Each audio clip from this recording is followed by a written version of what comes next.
Welcome to the Empowering Choices Parenting Podcast. My name is Joshua. I'm Eric. I am Lucas.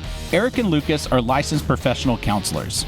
We have created an online community with a website and an app full of parenting resources and courses. Most importantly, all of this is centered around a private community where you can share your struggles with us and others. If you are interested in joining, please check out our website at empoweringchoices.community or search for our app in the App Store by searching Empowering Choices. For a small monthly fee, you receive everything I talked about and you help support the show. Plus, every time someone purchases a membership, we gift a membership on your behalf to someone who otherwise could not afford it. All right, now on with today's show. And today we're talking about boundaries. So we thought that it might be reasonable to talk about what boundaries are to start with. Well, we happen to have in our hot little dusty hands here Those are some really weird adjectives, Eric. the ancient document, Hitchhiker's Guide to the Universe on Parenting, to which I am now turning the pages, blowing off the dust here that is there, has been handed down for tens of thousands of years, depending on what science you employ. We were going to do a dictionary definition. That's right, you did have one in here. We do have one in here. Look at us, so prepared. Correct. And thousands of years ago, this is what the definition out of Webster's was, before Webster's was, actually written. Boundaries are defined by the dictionary as, it's interesting, they had that word in there at that time. Number one, a line that makes the limits of an area a dividing line. Number two, a limit of subject or sphere of activity. Well, there we go. There we go. Okay. So now we're going to flip back a little bit here because they give a little more practical definition, here in the first paragraph on this section. Whichever person it was who wrote this ancient tome. Yes. I'm doing well to read the handwritten ink here. Boundaries tell people how they can and cannot treat you personally and professionally. However, there are people in society who do not want people telling them how they can treat anyone.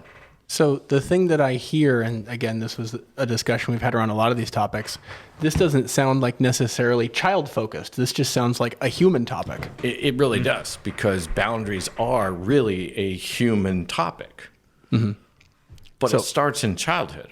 I think humans start in childhood, don't they? They do, yes, because when human beings are brought into this world, there is so much of an understanding that they don't have. And so boundaries are one of those things that you have to teach human beings starting in childhood how to be able to work with, how to be able to understand. The aim is helping them be able to form their own boundaries throughout their life, especially when they reach adulthood.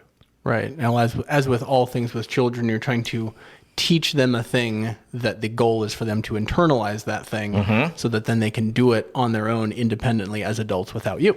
Right. This is an art. It's not a science, and so the boundaries are there, but then there's so many different types of ingredients in each and every situation that you might need to take into an account. And then the other part of the definition that, like when we were talking about this beforehand of like, what do we need boundaries for? That definition talked about like kind of limits for other people. Mm-hmm. And we talked about like, you need to have limits that you set on yourself, right? There are things that I could do that I shouldn't do that I need to have boundaries for myself about. And then there are things that I need to tell other people that I'm telling them I do not want that to happen from you. Yes. Now, to give a more personal type of an example of personal boundaries setting for oneself, I like Ruffles potato chips. They taste really, really good, especially when you get different dips and you combine the tastes of those things. And there was a time where I just couldn't stop eating Ruffles potato chips. And it's like, you're like, oh my gosh, this is so good. And then it's like, where'd that bag go? Why is it empty? Oops. Yeah, whoops. And so Ruffles potato chips could not be in my house. Oh, I see. Yeah, the control wasn't there. The boundary was, you can't come into my house until I'm able to really handle this. And what I then worked with is when I went for a number of years to different events, family dinners, family reunions, picnics, I would limit myself to, I get a handful of that onto the plate, don't get to go back for that. And now there's like a Ruffles bag of potato chips in my house, which is like 3/4 of the way full, that I look at and go, wow, those are good. And it's been sitting there for, I think, 6 weeks. Yeah, that messes up my plans because I was going to use Ruffles to distract you now. But I can't. Yeah, it really wouldn't you've work. You've overcome it, yeah. Yeah, and if you throw a diamond up on the table, it might do it.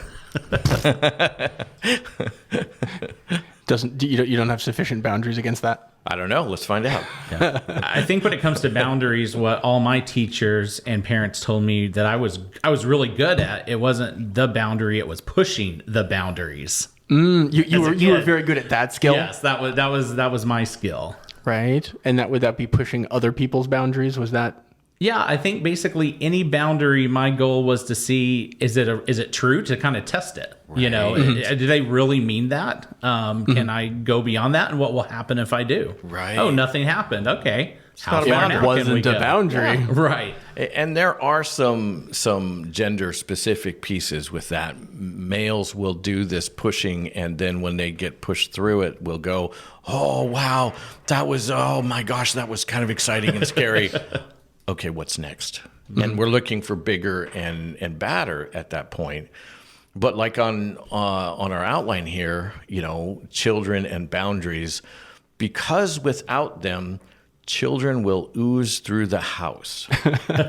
We just liked that language, we so did. It stayed put. We just put that in there, and it's very true. I mean, without boundaries, your kids just see everything as okay. You know, it's like those commercials that we've been seeing here in the last few years where, you know, the couple is sitting on the couch and the 19 kids they have are just all over behind them, you know, running and screaming and throwing things and dumping things and putting things on them. And they're just sitting there like, oh my gosh, what do we do? What do we do? That's chaos. Yeah. What do we get ourselves into? And there's me going, yeah, you could use a boundary.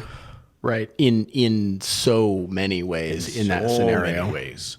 Because that isn't, I mean, that's the way children are kind of being portrayed, is this is how they are.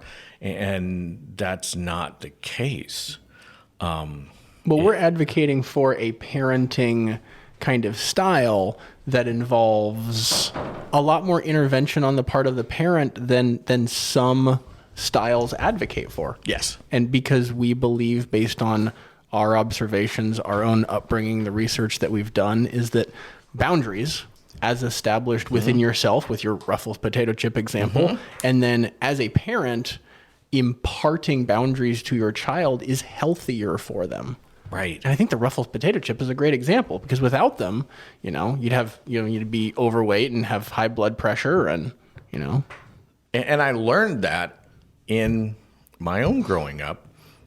Because, yes, there were things there that I really, really loved and could just go back for a bowl and another bowl and another bowl and a bowl after that. Right. And then another bowl. And then a truckload. And then a truckload. You know, it's a good thing Amazon didn't exist at that point. Oh my gosh, I would have been so killed. The thing is my parents were very savvy, and they said, okay, look, we all like these. And at that time, it was Cheez-Its. We all like them. And so here's how much you get in a day. And if the box is gone, when we go to buy another box, you won't have any. So you get to share and learn how to share, or you get to watch other people share, and you get to try again maybe a month after that. Well, and that ties into the last podcast we recorded about sharing, right? Because, like, sharing is giving, but you have to have a sense of boundaries around that experience for it to go well, right? You have to be willing to share, and then we call it sharing and not giving, right? So there's a boundary there of like, I'm going to give it to you for your turn. And a turn is defined by a boundary of, some agreed upon length of time, whether it's stated or not. Right. And I mean, I want to come back to what you said, Josh, about the testing of the boundaries or the limits, but I'm going to do that here in a second. But with what you were just saying, Lucas, about the sharing, we hear our friends say, acquaintances say, we hear movie characters say, I'm an oversharer. Mm-hmm. And that's like saying, I don't have any boundaries in this. Mm-hmm. I just speak and it all comes out. Mm-hmm. And, life is full of boundaries all around us. Mm-hmm. They're in nature, they're in society, they're with human beings, they're with animals. There are boundaries all over the place on this planet. Mm-hmm. And being an oversharer is kind of like you go over to someone's house and they have some very nice ice cold lemonade in a pitcher, and they hand you a glass, and they're like, here, let me pour you some lemonade. And the boundary for the lemonade is the glass. Mm-hmm. And that's kind of a given. You fill up the glass to whatever the person might tell you, because there's another boundary right there. Some people might say, I just want half a glass. That's a boundary. That's a social boundary. That's a social boundary. Now, if you pour that, into the glass, and then you go, well, I'm an over pourer, and you just keep pouring, and now it's all over their hand, and it's all over the carpet, and it's all over them, and it's all over you, and they're just like happily going, I'm an over pourer. Because you've met people who express, I'm an oversharer. Yes. And they deliver that as, well, that's just the way I am. And that's okay. Right. And they're implying that it's either okay or it's more than okay that they're celebrating it, or they don't know how to have the control for the Ruffles. Sure. Yeah. And so that's a point in their life where they're at right now. And, just like you wouldn't want that person pouring you lemonade who's an over pourer. Yeah, and you definitely don't want an over pour when it comes to like hot coffee. Oh, very much so. That'd be worse than the lemonade. Yeah, we just upped the game right there. Right. But coming back to what you said, Josh, about testing of the limits, there's a formula to how kids understand how they're loved. And one of the three components in that formula is testing of boundaries. Because they want to see if you still love them enough that the boundaries are there. We're sitting in a broadcast room, and I've never seen any of us reach over and touch the wall to see if it's still there and strong enough to, be able to be here for us in the studio. But the way human beings work is that they test those boundaries as a way of being able to see, do you still care about me? And so I don't have as much problem with a kid testing the boundaries. That's what they need to do. I have a problem if I hear a kid doesn't ever test the boundaries. Mm-hmm. That's a whole different, situation. And in the testing of the boundaries, and I was a major tester of boundaries, or kids, this is how we learn about boundaries, and we learn about love, and we learn, do our parents mean what they say and say what they mean? That's actually a holding up of boundaries in that statement.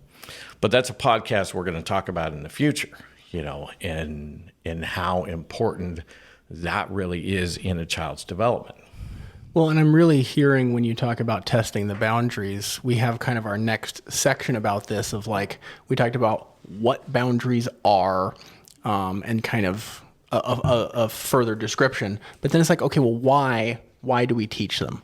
And we have a whole section here on they teach safety. Mm-hmm. That is a fundamental purpose of boundaries. And I'm going to kind of skip down here to the point where it talks about the playground analogy, because that's what it sounded like you were talking about, Josh, of like, or like why right. Children test boundaries, right? So the analogy about the playground is, and this was actually very true. My mom was talking about this at the school where she worked at.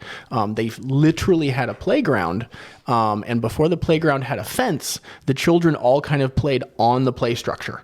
and it was a kind of very limited space where they would play. They didn't like go out to the edges of where they could, right? And admittedly, the playground was on a hill, and there were some physical risks. Not huge ones. It was a bit of a hill.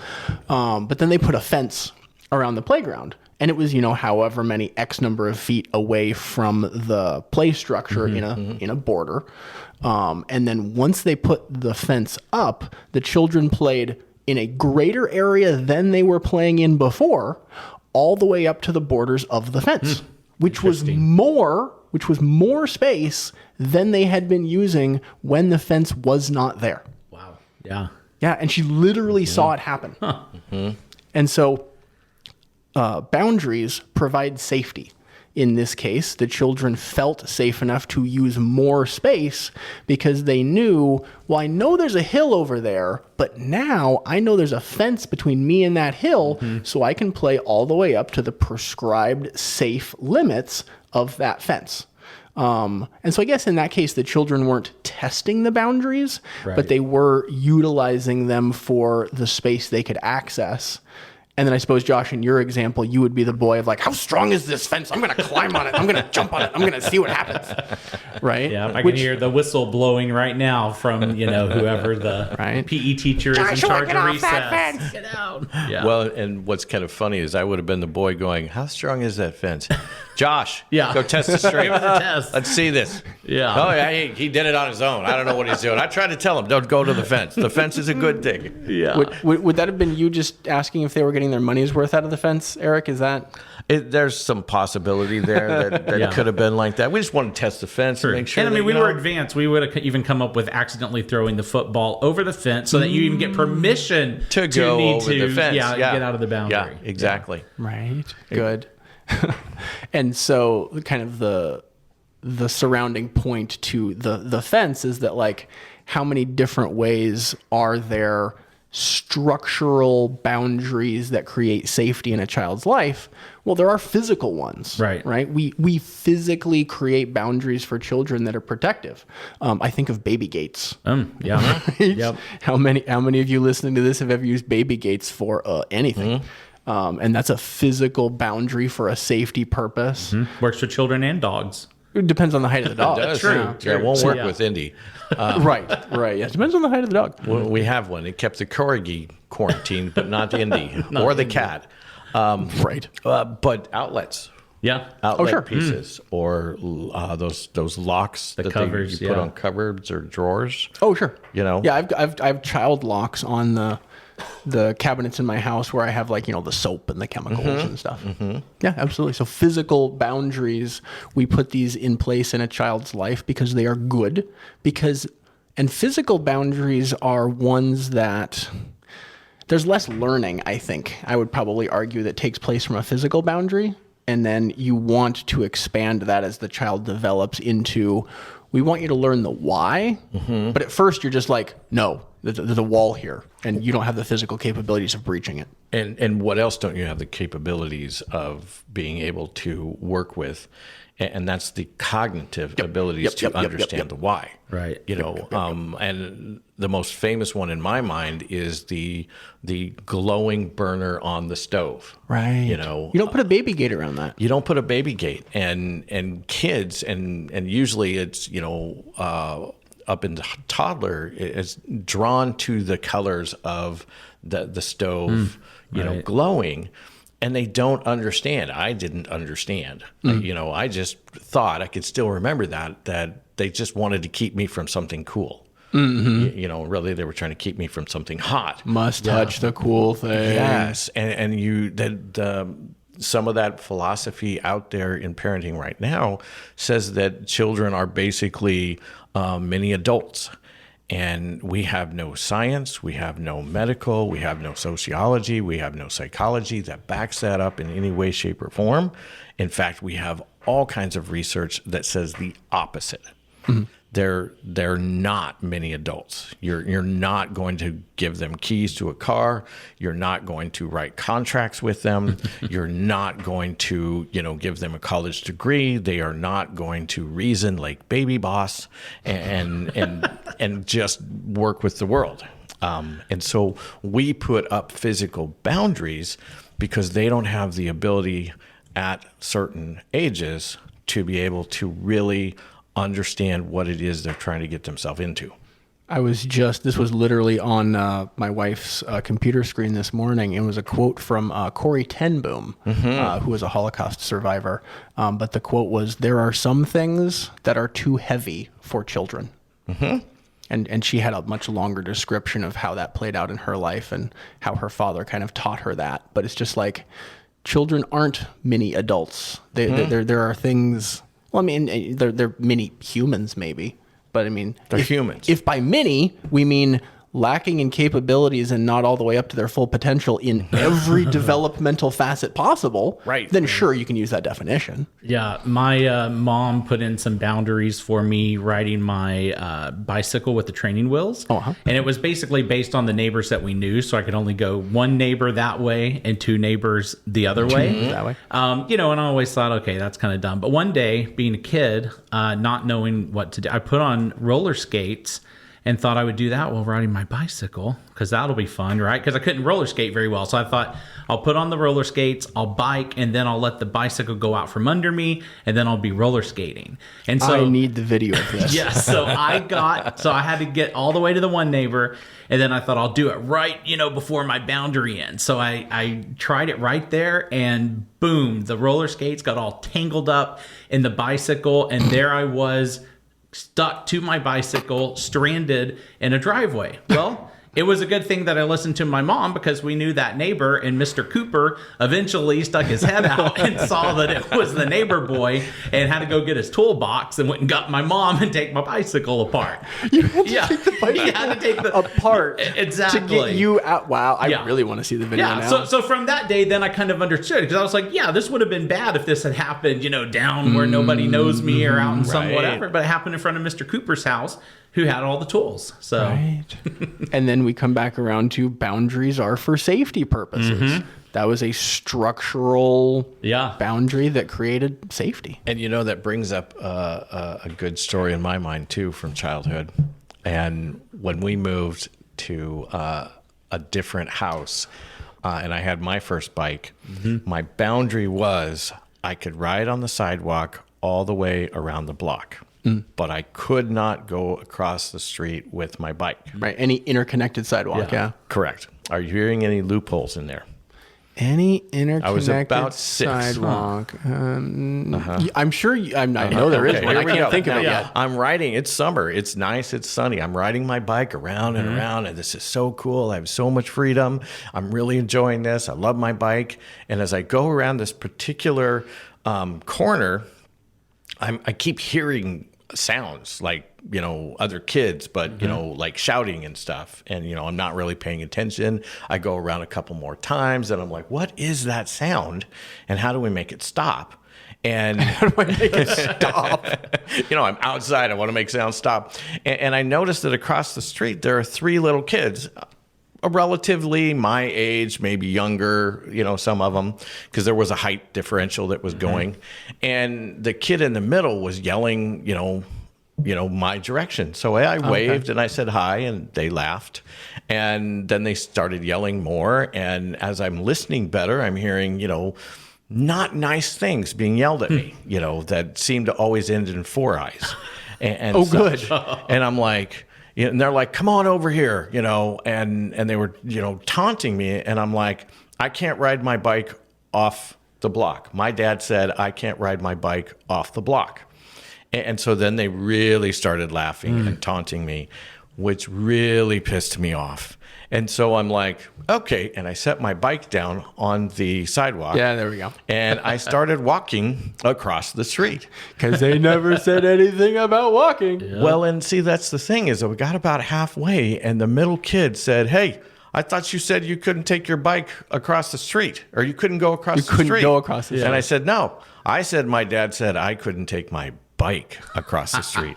He didn't say anything about me walking across the street. And I'm 7 years old, and I have a very concrete view of the world. and within about 5 feet, I had some very concrete fists. Wow. And about that time, the middle kid threw out his hand, and he goes, hi, my name's Andy. You want to be friends? And I thought, okay, well, I guess a new friend or a fight is about equal. And yeah, I'll take the friend. Nice. That's great. But they're the boundaries. Yeah. Well, and then the question is you have a very concrete small child, their concrete thinking is going to go around your abstract thinking as an adult at some point, just like it did with you and your parents. Well, see, that's technically, I think, why it takes two human beings to make one. Is because you're going to need that teamwork to be able to find the loopholes, because you as adults, we as adults, as parents, have adult thinking, and we've forgotten what it is to have child thinking, and they're much more concrete, much more black and white, and it's much easier for them to see the loopholes. Well, and we haven't even gotten into the fact that children have magical thinking on top of all of that. Well, because they're learning so much about the world that they just kind of surmise, well, yeah, all dogs are friendly because my dog is friendly. Sure. I don't know if that's magical thinking or just irrational thinking. Well, whatever it is, it doesn't always go well.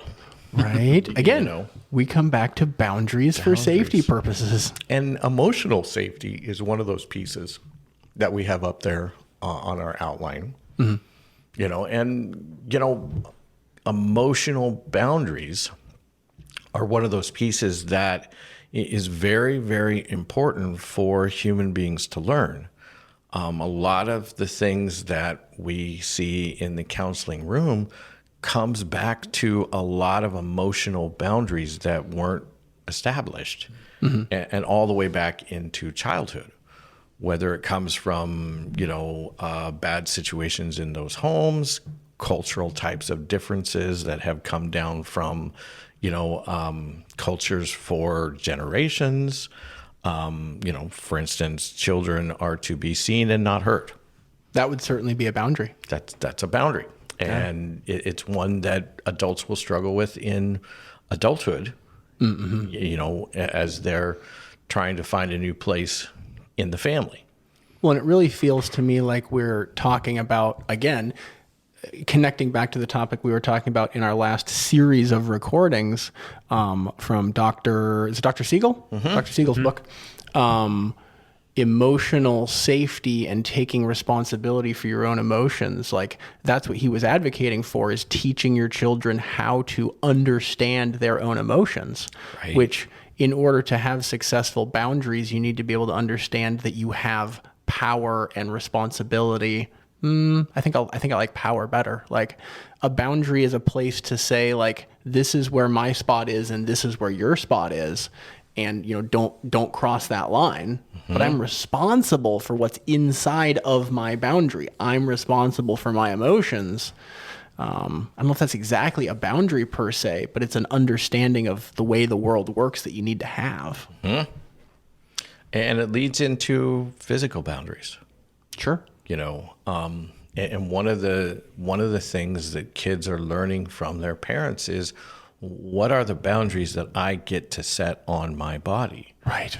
And it's hard because that also gets into cultural types of understandings and traditions. I can't tell you how many adults I've heard talk about the forced family hugs that they had to endure in childhood, rather than an understanding of hugging is a warm intimacy, and it's your choice. Just because Great Aunt Martha is here and she is a hugger and wants to hug, that doesn't mean that if you don't want to hug, you have to.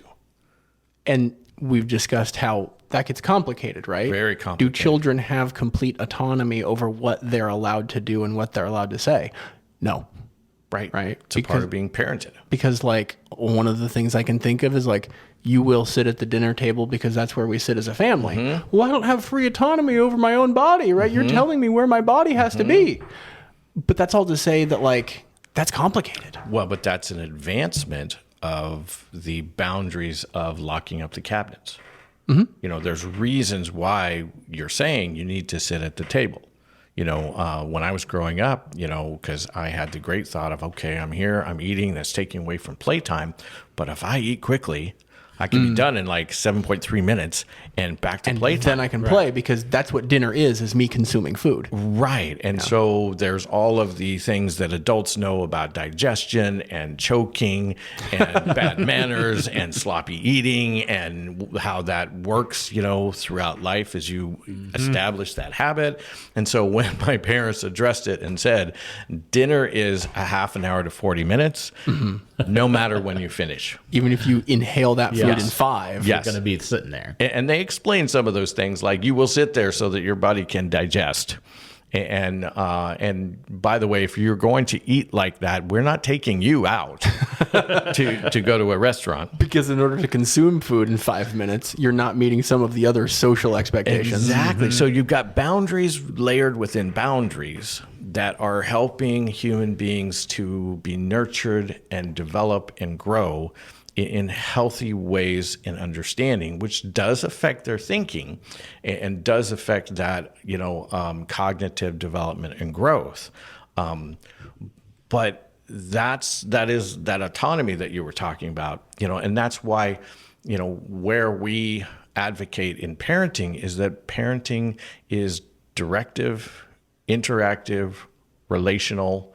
It's all three of those things, because you're the parent and you know much more than what these little ones know on every plane.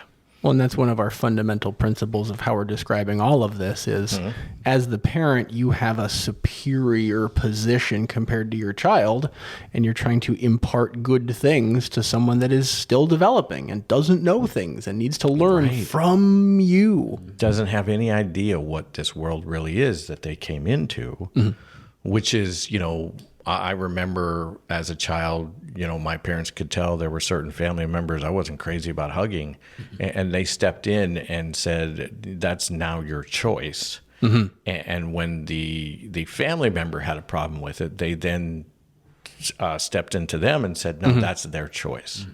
It doesn't matter if you don't like it. That's their choice. And they had some conversations surrounding that. To where those family members, understood and would offer. And, it was different because it was very much, this is how we were raised. Why are they not doing the same thing? And there were conversations about how that's not necessarily what's good for them, at this point. And we want them to learn how to do this.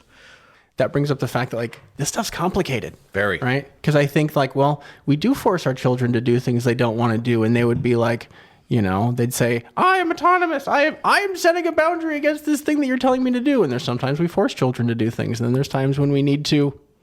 That's complicated, isn't it? It's very complicated. And one of the rules that we have in the parenting manual is you have to know your kid.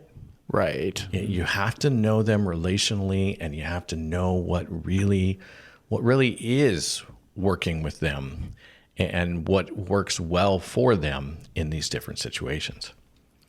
And it seems like, as with so many things in parenting, it's complicated. And I think we do have possibly a couple more comments here on boundaries, but I think we're going to have to leave this somewhat foundational discussion that we've established, poured, laid. I don't know. My metaphors are running out here. So we're going to table it for now?